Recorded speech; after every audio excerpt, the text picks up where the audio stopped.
Faborg is a homegrown sustainable brand led by Gowri Shankar that has been able to develop a unique yarn called Weganool. After 3 years of research, the Faborg team could successfully create a chemical-free wool alternative from a wild plant called Calotropis found in the southern parts of India. The process of making Weganool, tested for being scalable now, has helped the local communities as well, especially the women. It has also created a zero waste process to revive unused errands. Weganool is a high quality cellulose fiber which is biodegradable and cruelty free. Faborg has also developed a natural dyeing solution for fabrics such as cotton, silk, linen, wool, and of course, Weganool. The future of textile industry, considered the second most polluting in the world, lies right here. We speak to Shankar and Elen about their company, Weganool, and how they are making the earth a better place to live one step at a time.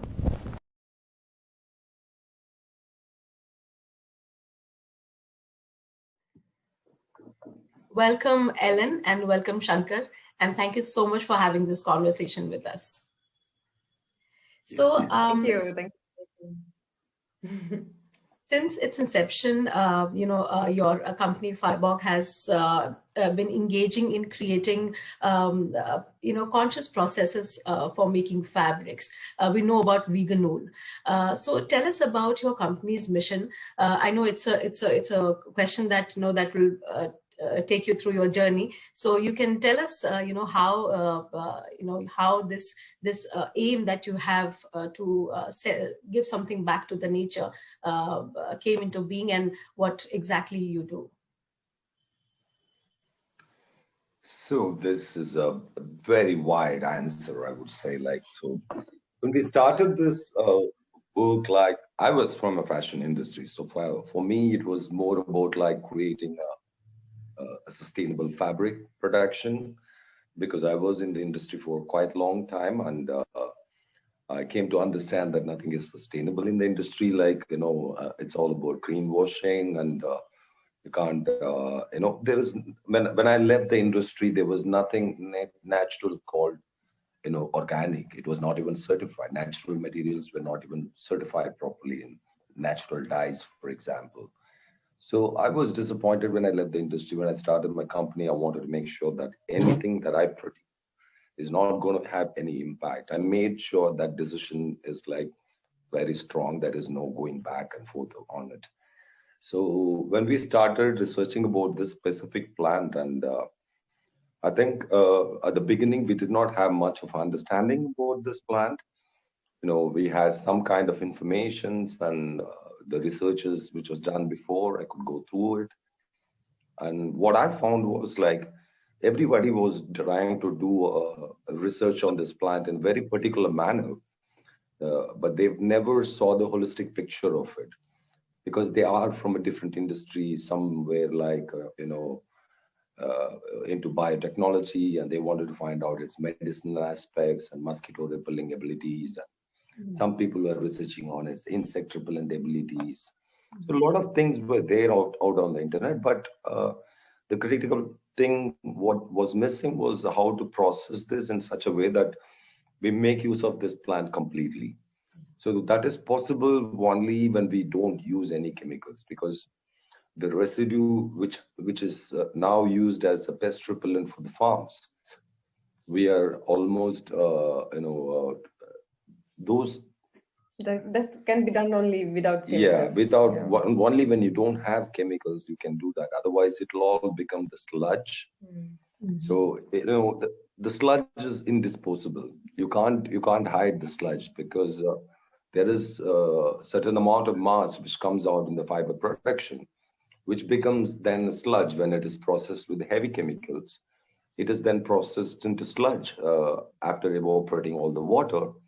And this sludge has been used in cement industries and in other construction industries, which is not a sustainable way to dispose of toxic sludge. So we have decided we should not create this sludge, and that's how ARCA came into play. when we started working with Arca in different places, and we did a lot of trials in farms, nearly 500 acres we covered in nearly 30 different crops. We tried it out, and all of the crops gave us some amazing results when it comes to repelling insects without even killing them. Yeah. So, Or even wilting problems or some virus problems that plants had. So this one solution was basically giving solutions for the like 90% of problems that farmers could have. so that was like really amazing shock. So, so we could think at the project in a holistic way than rather looking at it in one single aspect of the project, which is only the fiber. So that gave us a bigger window to to see the possibilities right now of exploring this project with the farmers and take it to them in a nicer way, in a more sustainable way.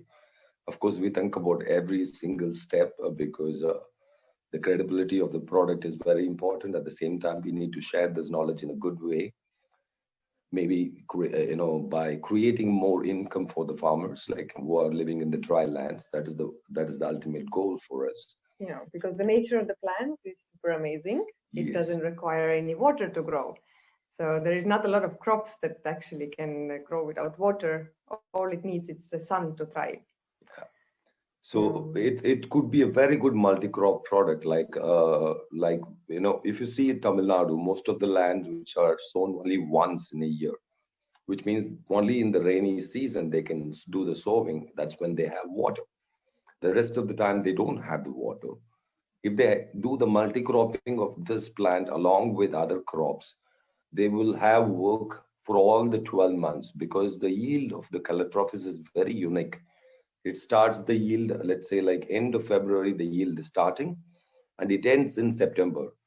So these months, most of the land is never sown because there is no water. So for this plant, you don't need water. So in this time, you can grow this plant. And in fact, like at the end of September, they can cut and process the stem fibers and make sure that they plow it again and plant other crops, like multi-crop it with corn, other millets and everything. So when they do this, like, because Calotropis is a perennial plant, which means like every time you cut it, it grows back. So you don't need to irrigate it again. They just need to do the intercropping alone. So it is like right now they're earning only for this 3 months. If they multi-crop this plant along with those plants, they would work for 12 months. And we are talking about increasing farmers' income by 4 times, not 2 times. So it is really possible. It is really possible to create more employment in the places where there is no water. That is very crucial to create an economy around it, so that people who are actually going through these tough times with their land and the water, they could actually benefit because of this project. So we are that's our goal. That's where we are heading. So, what do you think is the biggest hurdle in establishing a conscious brand?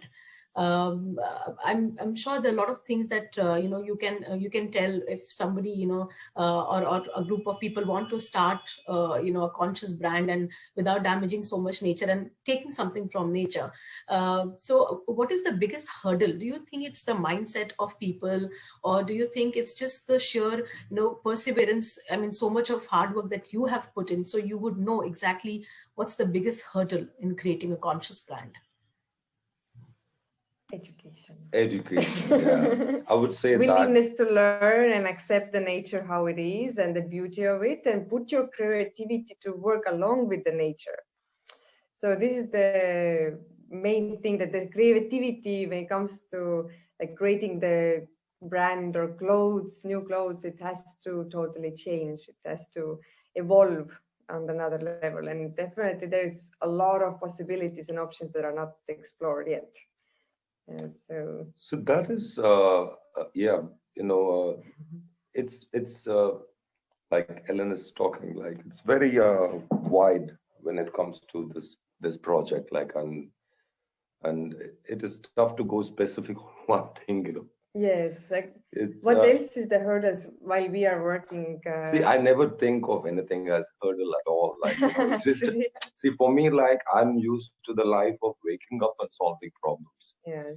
So it is like for me, I did that for 15 years. I can do that for all over my life. I can wake up and do things, solve issues, and be happy about it every day.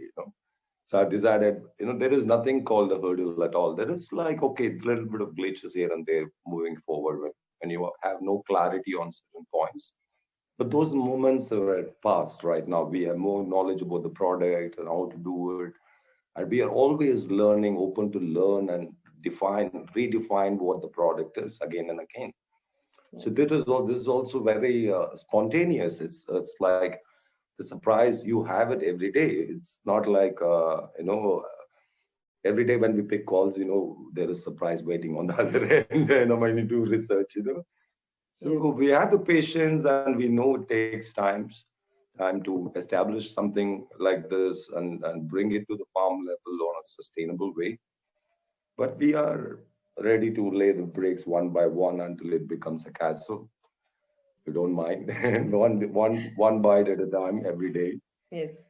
Yeah. I think to sum it up, it's more like, giving the right information to the people, because actually in the industry there is so much of misconceptions, and of course there's a lot of people who already want from the bottom of the heart to do only good and sustainable clothing, but even they have been misguided very smartly by the marketing and all this what See, has this been basic, around. yeah, what is not sustainable? Like this can come from understanding and more knowledge exchanged. Mm, And this is tough because, people are not ready to share everywhere. And that is also a big hurdle. Like, they're scared to share the knowledge.